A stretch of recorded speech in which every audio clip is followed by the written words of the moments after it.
I am a free bird, soaring high in the open sky, untethered and unrestricted. My spirit is wild and untamed, a free bird that cannot be contained. I am a free like a wind,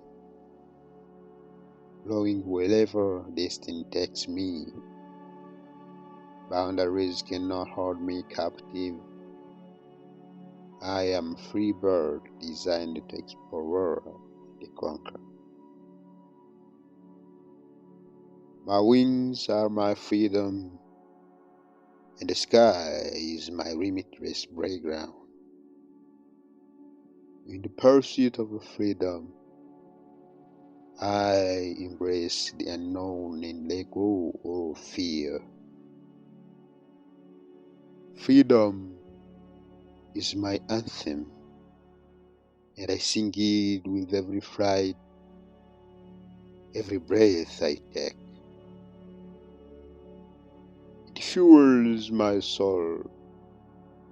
It ignites a fire within me, urging me to break free from the chains of conformity. And it whispers to me, take a flight and discover the wonders that lie behind the horizon.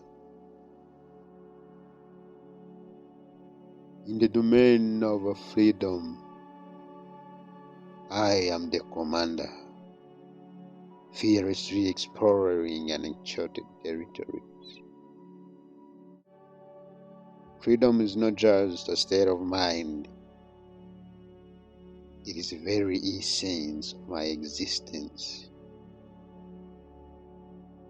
Freedom is the wind beneath my wings, carrying me to places I could have never imagined. It is not a privilege, it is my birthright, and I claim it with every beat of my wings. I am a free bird, leaving a trail of inspiration everywhere I go. I spread my wings wide, embracing the vastness of the world, for I am a free bird meant to explore. I am a free bird, unaffected by the weights of expectations and societal norms. I am a free bird, unburdened by regrets and hardships, for I choose to live my life on my own terms. I am free.